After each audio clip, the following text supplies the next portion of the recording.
বন্ধুরা নমস্কার। আশা করি আপনারা ভালো আছেন। আজকে যে আমাদের টপিক হচ্ছে ওটা হচ্ছে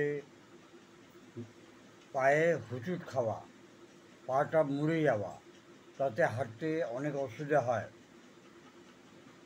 পায়ে যদি মোচ লেগে যায় তাহলে খুব অসুবিধা হয় হাঁটতে।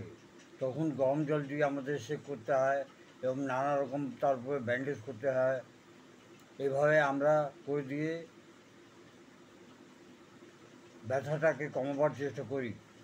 কিন্তু হোমিওপ্যাথিতে তিনটে চারটে এত সুন্দর ওষুধ আছে, সেগুলো যদি আপনারা সেবন করেন তাহলে খুব তাড়াতাড়ি আপনারা আরাম পেতে পারেন।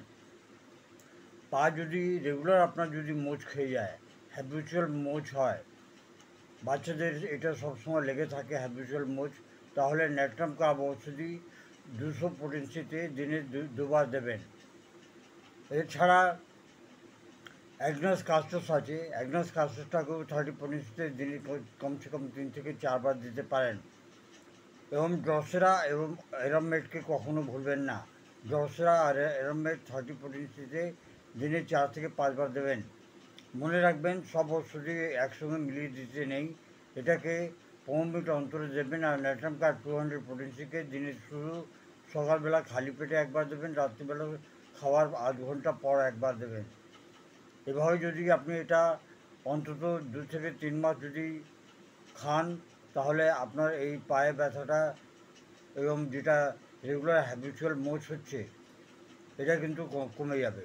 কিন্তু আপনাকে ওষুধে কিন্তু চালু রাখতে হবে এবং লং টার্ম অবধি চালু রাখতে হবে, কমসে কম 3 থেকে 4 মাস। এটাকে জ্বর থেকে কিন্তু খতম করার জন্য আপনাকে 3 থেকে 4 মাস মিনিমাম খেতেই হবে।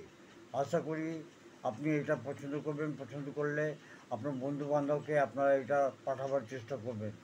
নমস্কার। Long live homeopathy, long live Hahnemann.